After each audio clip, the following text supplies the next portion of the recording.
عین الیقین حقیقت میں یہ دیدار کو کہتے ہیں بیسیکلی.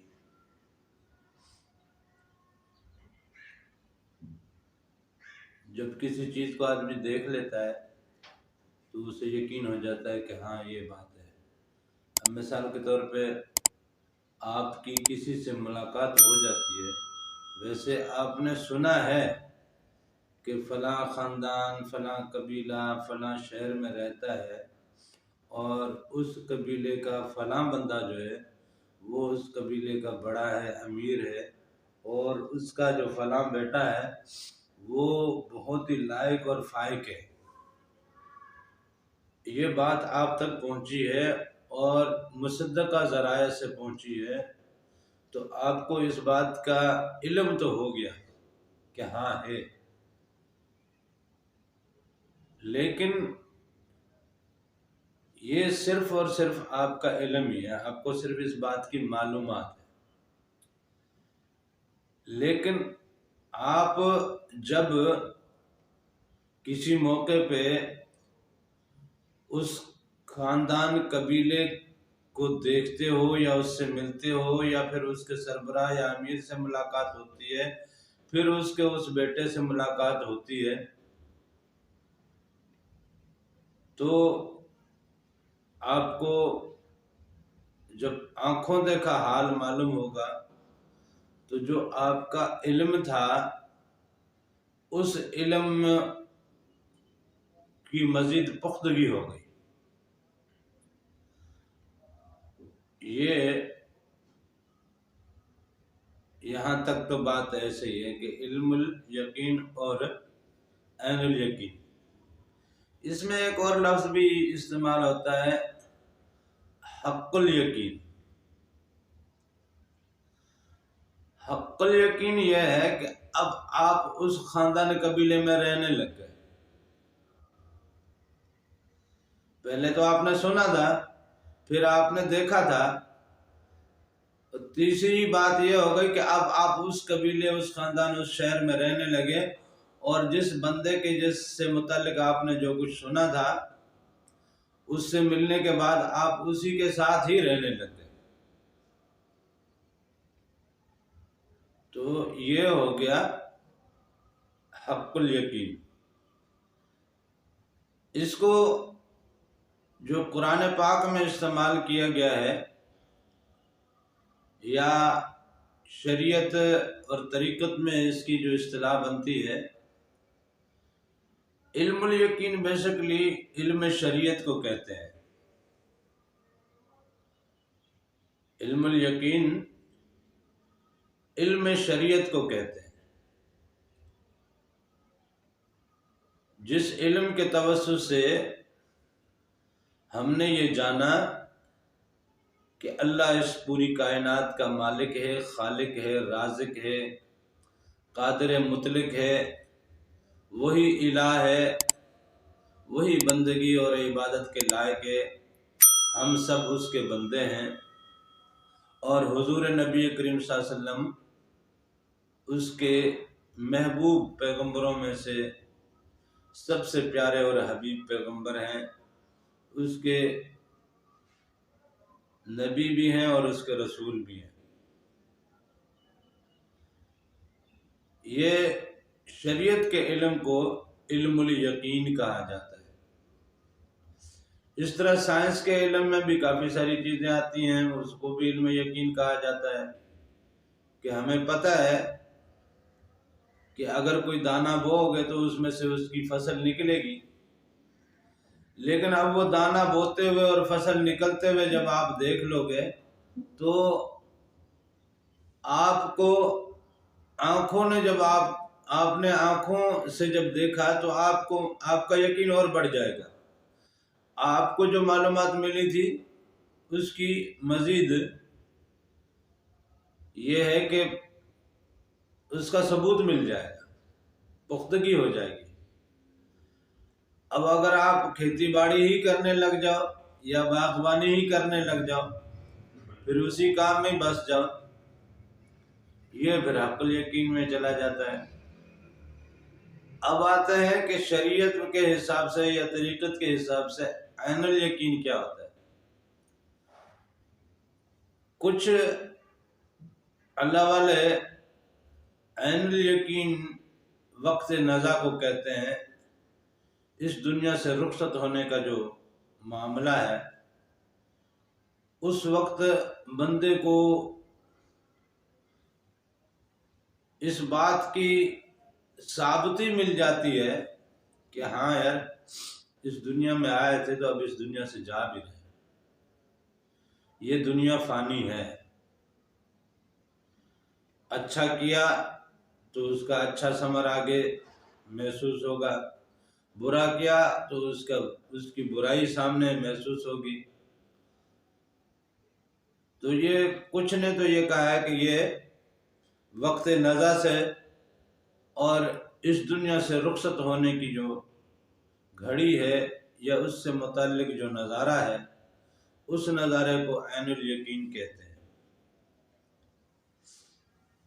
لیکن کچھ نے یہ بھی کہا ہے کہ جو بروز حشر اللہ تعالیٰ حساب کتاب لیں گے تو اس وقت جو اللہ تعالیٰ کا دیدار ہو رہا ہوگا، وہ اس بات کی ثابتی ہو جائے گی کہ جو دنیا میں ہم نے سنا تھا، پڑھا تھا، وہ دیکھو اب ہونے لگا ہے،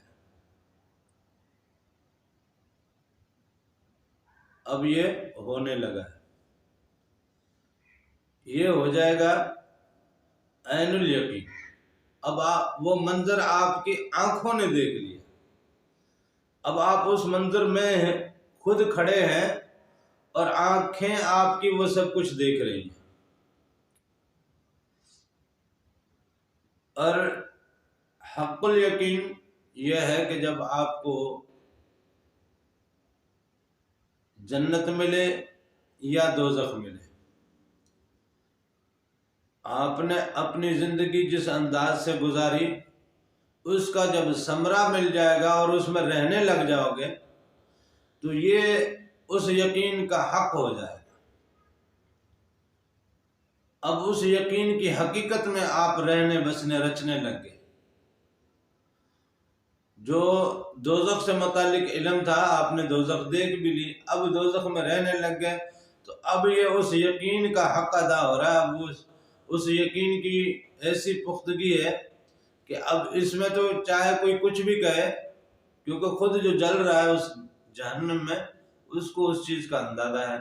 اس طرح جو بہشت میں رہ رہا ہے اس کو اس بات کا اندازہ ہے، اب وہ اس میں رہنے بسنے لگ گیا، یہ ہو گیا حق الیقین۔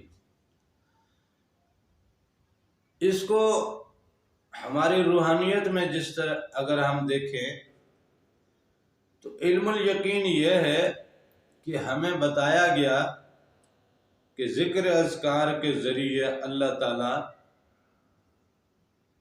سے آدمی جڑتا ہے۔ ہمارے قلوب نورانی ہیں، ہماری ارواح نورانی مخلوق ہے۔ یہ باتیں ہم نے فقراء سے سنی اور پھر کافی اولیاء کرام کی ہم نے وہ کرامتیں بھی سنی اور پڑھی۔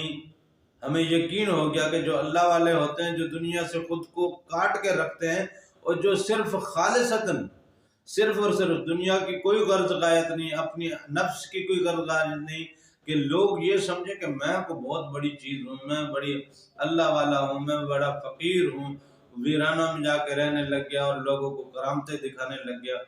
تو یہ کرامتیں مل اس کو بھی جاتی ہیں، کرامتیں تو مل اس کو بھی جاتی ہیں جو صرف اپنے نفس کی خاطر، لیکن وہ کرامتیں وہ ابلیس کی طرف سے پوری ہو رہی ہوتی ہیں، وہ اللہ کی طرف سے پوری نہیں ہو رہی ہوتی۔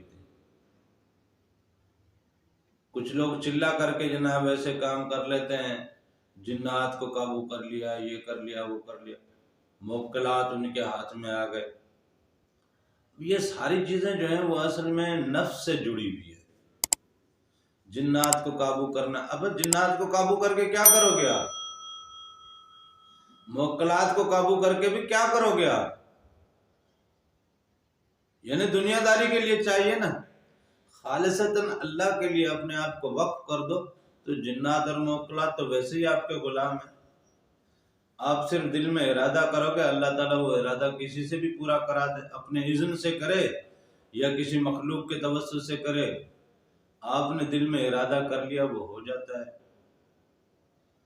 تو لہذا اس بات کا علم ہونا کہ ہماری روحیں بیدار ہوتی ہیں، ہم اللہ کے جلووں تک کی پرواز پاتے ہیں، بیت المعمور بھی ہے، حضور نبی کریم صلی اللہ علیہ وسلم کی محفل بھی ہے، اس محفل تک کی رسائی بھی ہے، عالم ارواح تک کی رسائی ہے، برزخ تک کی رسائی ہے، وہاں سے جناب جنتوں اور دوزخوں کے دیدار تک کی رسائی ہے، عالم امکان تک کی رسائی ہے، عالم ہاہوت اور عالم لاہوت تک کی رسائی ہے، عالم وحدت تک کی رسائی ہے، عالم احدیت تک کی بھی رسائی ہے۔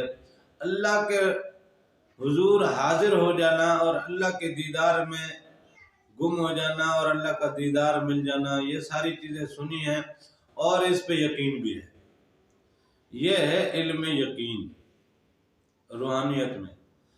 اور عین الیقین یہ ہے کہ جب کوئی فقیر، کوئی درویش، کوئی پیر، کوئی مرشد، آپ کا مرشد جب آپ کو ان مناظر کی سیر کرائے گا تو آپ کی آنکھ جب ان مناظر کو دیکھ لے گی تو یہ آپ کی آنکھ نے اس بات کی تصدیق کر دی، کیونکہ ہماری فطرت ہے جب تک ہم کسی چیز کو دیکھتے نہیں ہیں نا تو ہم اس کے بارے میں جو بھی رائے ہو وہ اپنی جگہ پہ، لیکن ہم اس کو ٹھیک سے پھر اگر کوئی دوسرا بندہ کوئی دوسری بات کہہ دے تو ہمارا ابہام اس میں موجود ہوتا ہے کہ ہم کبھی بھی اس بات سے بہک سکتے ہیں، پھسل سکتے ہیں۔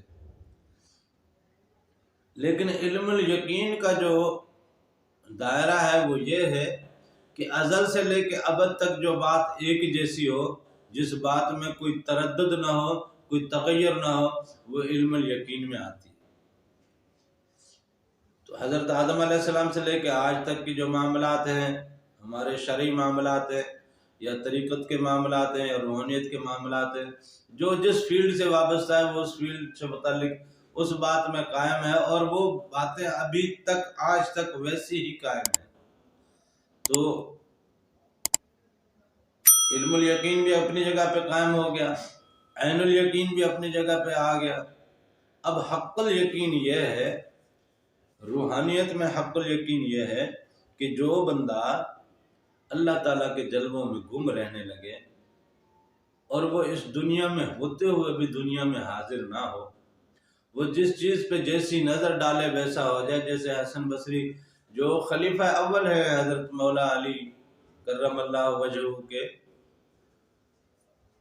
امام ہے اپنے وقت کے، ولی ہیں، بزرگ ہیں،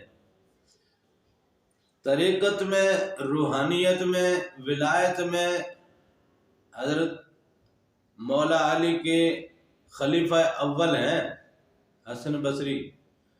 حسن بصری رحمۃ اللہ علیہ جیسے وہ گئے سیاہ فام کے پاس اور ان کی خدمت میں کچھ پیش کیا تو اس سیاہ فام نے اشارہ کیا پہاڑوں اور پتھروں کی طرف، تو وہ ڈیلے، پتھر اور پہاڑ سونے کے ہو گئے۔ تو یہ ہے وہ حق الیقین والے کہ جو اللہ کی ذات میں فنا ہو گئے۔ جیسے صابر پیا تھے کلیر شریف والے، حضرت علاء الدین صابر پاک رحمۃ اللہ علیہ، اب وہ اللہ کی مستی میں اس طرح گم رہتے تھے کہ اس کی ماں چھوڑ کے گئی بابا فرید کے پاس کہ میں غریب ہوں، کھانے پینے کے لیے کچھ نہیں ہے، آپ کے ہاں لنگر چلتا رہتا ہے تو یہاں رہے گا تو کچھ کھانے پینے کو ملے گا۔ بابا حضور نے ان کی ڈیوٹی لگا دی، مطبخ میں کھانے پینے میں کچن کیبنٹ کی ذمہ داری لگا دی۔ تو وہ 7 سال بعد اس کی والدہ جب آئیں واپس تو دیکھا بیٹا اور زیادہ لاغر ہو گیا، تو اس نے کہا بھائی میرے بچے کو کچھ کھلایا پلایا نہیں، میں تو چھوڑ کے گئی تھی، میرے بچے کا خیال رکھنا۔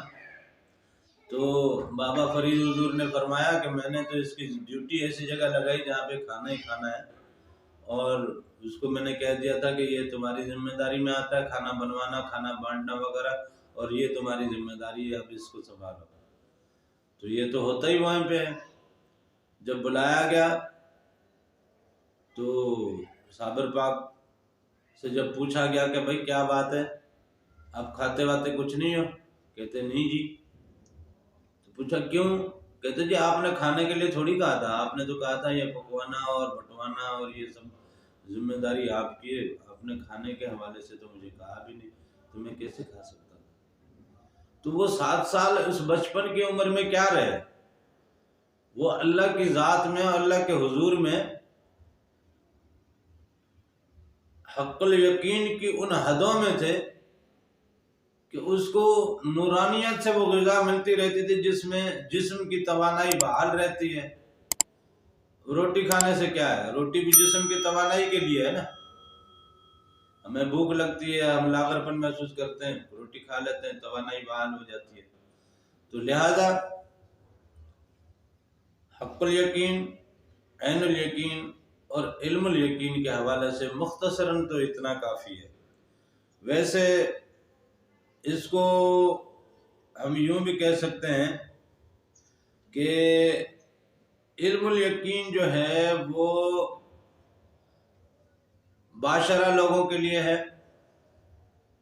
باشرہ لوگوں کے معاملات یا شریعت سے معاملات کے جو باطنی معاملات ہیں، ظاہری معاملات ہیں، ان کے حوالے سے علم الیقین ہے، اور جو باطنی معاملات ہیں ان سے عین الیقین ہے، اور جو فنا کے معاملات ہیں وہ ہیں حق الیقین کے۔